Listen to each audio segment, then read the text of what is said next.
మీ భూమి మీ హక్కు ఈ కార్యక్రమం కింద నేను ఈరోజు సూర్యాపల్లికి వచ్చినప్పుడు నాకు అఖండ స్వాగతం పలికిన సోదరి సోదరులందరికీ నా నమస్కారాలు, అభినందనలు, శుభాభినందనలు. వేదికపై ఉండే పెద్దలకి, మా తెలుగింటి ఆడపడుచులకి అందరికి కూడా మరొక్కసారి అభినందనలు. ఈరోజు నేను ఇక్కడికి వచ్చింది 21 నెలలుగా ఈ ప్రభుత్వం చేసిన మంచి చెడులన్నీ మీకు చెప్పడానికి, సమస్యలన్నీ పరిష్కారం చేయడానికి, అదే మరిగా ఇంకో పక్క మీ అందరి బాగోగులు అర్థం చేసుకోవడానికి నేను ఇక్కడికి వచ్చాను. ఇప్పుడే పట్టాదారు పాస్ పుస్తకం ఇస్తే మీలో సంతోషం చూసినప్పుడు నా జన్మ చరితార్థమైందని మరొకసారి మీ అందరికీ విజ్ఞప్తి చేస్తున్నా. ఎన్నికల ముందు చెప్పాను, ఆ రోజు విధ్వంసం జరిగింది. రాష్ట్రాన్ని ఏ విధంగా చెప్పాలో నాకు తెలియదు, కానీ అన్ని విషయాల్లో సర్వనాశనం చేశారు. విభజన కంటే 19, 24, 5 సంవత్సరాల్లో రాష్ట్రంలో అనేక అరిష్టాలకు చోటు చేసుకున్నది.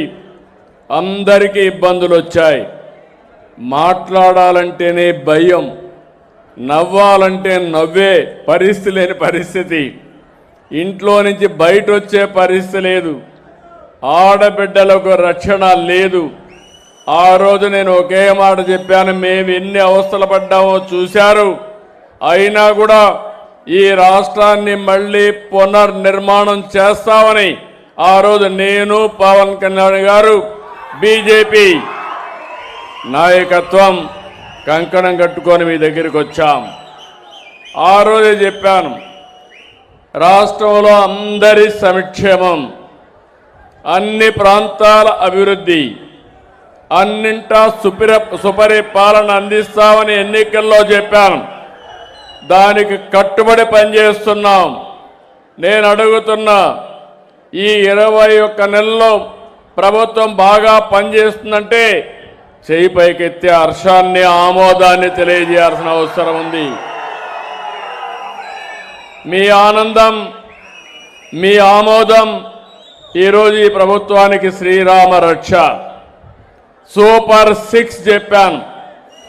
అర్హులైన ప్రతి ఒక్క కుటుంబానికి సంక్షేమం ఇస్తామని చెప్పి సంక్షేమం ఇచ్చిన ఘనత ఈ ఎన్డీఏ ప్రభుత్వానిదని చెప్పి కూడా నేను మీకు తెలియజేస్తున్నా. నేను 4వసారి ముఖ్యమంత్రి. ఎంత లోతుకు పోతే అన్ని గోతులున్నాయి. నాకే దిక్కు తెలియడం లేదు, కానీ ఏదైనా ప్రతి ఒక్క దాన్ని ప్రక్షాళన చేస్తున్నాం. చెప్పిన మాట నిలబెట్టుకుంటూ వచ్చాం. ఇంకో పక్క పెట్టుబడులు పెద్ద ఎత్తున తీసుకొచ్చాం. ఒకప్పుడు పరిశ్రమలు పారిపోయినాయి, ఇప్పుడు పెట్టుబడులు ఇక్కడికి వచ్చే పరిస్థితి వచ్చింది. 20 లక్షల కోట్ల రూపాయల పెట్టుబడులతో రాబోయే 5 సంవత్సరాల్లో కనీసం 23 లక్షల మందికి ఉద్యోగాలు ఇచ్చే బాధ్యత ఈ ప్రభుత్వానిదని చెప్పి కూడా నేను మీకు తెలియజేస్తున్నా. ఎన్నికల్లో చెప్పిన పనులు కానీ, అదే మరి చెప్పని పనులు కూడా చేస్తూ మనం ముందుకు పోతున్నాం. ప్రజాప్రభుత్వం అందిస్తున్న సంక్షేమానికి తిరుగు లేదు, అభివృద్ధిలో ఎదురు లేదు. దీనితో పాటు ఒక సుపరిపాలన ఇవ్వాలనే ఆలోచనతో, ఒక లక్ష్యంతో, ఒక సంకల్పంతో ముందుకు పోతున్నాం. చాలా వ్యవస్థలు ఎక్కడికక్కడ విధ్వంసం అయిపోయినాయి, గాడి తప్పాయి. ఘాట్లో పెడుతున్నాం, అనునిత్యం సంస్కరణ తీసుకొస్తున్నాం. పారదర్శక పాలనకు నాంది పలికాం. ఇంకో పక్క ఈరోజు రెవెన్యూ డిపార్ట్మెంట్ ఉంది. ఒక వ్యక్తి చేసిన పని నాకు 3 సంవత్సరాలు అవుతా ఉంది. ఒక డిపార్ట్మెంట్ పైన ప్రత్యేకమైన శ్రద్ధ పెట్టి దీన్ని అర్థం చేసుకుని, భూమి అనేది మనందరికీ చాలా జటిలమైన సమస్య. అందుకని ప్రజల ఆస్తులకు భద్రత, ప్రజల జీవితాలకు భరోసా ఇవ్వాలనే ఉద్దేశంతో ఒక ముఖ్యమంత్రిగా ప్రతి నెల 9వ తారీఖు రాష్ట్రంలో ఒక ప్రాంతానికి వచ్చి స్వయంగా పట్టాదారు పాస్ పుస్తకాలు ఇవ్వడానికి నేనే నాయకత్వాన్ని వహించానంటే మీరందరూ అర్థం చేసుకోవాల్సిన అవసరం ఉంది. భూమి అనేది ఒక ఆస్తి మాత్రమే కాదు, ప్రతి ఒక్కరికి జీవనాధారం, భద్రత, గౌరవం. గత ప్రభుత్వంలో మీ భూమిపైన కన్నేశారు, మిమ్మల్ని ఎక్కడికక్కడ కట్టడి చేయాలని ఆలోచించారు, బ్లాక్మెయిల్ చేయాలని ఆలోచించారు. దానిపైనే మీ ఆస్తులపైన పడ్డారు, కబ్జాలు చేశారు, రికార్డులు తారుమారు చేశారు, భయంకరమైన వాతావరణాన్ని క్రియేట్ చేసి ప్రతి గ్రామంలో ప్రతి ఇంటిలో భూ వివాదాలకు తెరలేపారు. మీ పట్టాదారు పాస్ పుస్తకం పైన ఆనాటి ఏమనాలనో నాకు అర్థం కాదు, ఏ పేరు పెట్టి పిలవాలో నాకైతే అర్థం కాదు. ఆయన ఫోటో వేసుకున్నాడు, నిద్ర లేచి రోజంతా ఆయన ఫోటో మీరు చూడాలి. ఆస్తి మీది, ఫోటో అయింది. ఇంకో పక్క మీరు ఒకసారి చూస్తే ఆ రోజు మీ పొలం చుట్టూ సరిహద్దులు సర్వే రాళ్లపైన ఆయన బొమ్మ దిక్కించుకున్నాడు. వందల వేల కోట్ల రూపాయలు ఖర్చు పెట్టాడు. అంటే ఇలాంటి వాళ్ళని నేను ఎప్పుడూ చూడలా.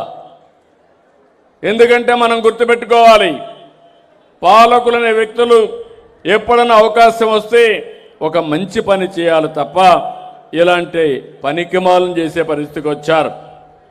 వాళ్ళు పోయారు, వాళ్ళు చేసిన పాపాలు అక్రమాలు మిగిలే ఉన్నాయి, వెంటాడుతున్నాయి. నేను మొట్టమొదటిసారిగా 94లో రెవెన్యూ మినిస్టర్ అయ్యాను, నాకు ఆ అనుభవం ఉంది.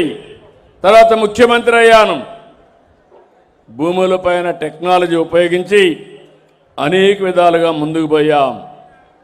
కానీ 1924లో జరిగిన పనులు చూస్తే నాకే అర్థం కాలేదు. ఎందుకంటే అన్ని భూములు తారుమారైనాయి. దానివల్ల మీలో భూ వివాదాలు వచ్చాయి.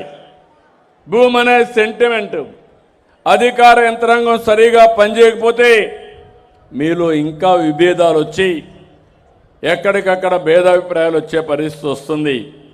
నేను ఆఫీస్కి వెళ్ళాను, ముఖ్యమంత్రిగా మొట్టమొదటిసారిగా వస్తూ ఉంటే ఎవరంటే వాళ్ళు ఆవేశంతో, బాధలతో, ఫ్రస్ట్రేషన్తో అర్జీలు ఇచ్చేవాళ్ళు. ఆ అర్జీలన్నీ చూశాను.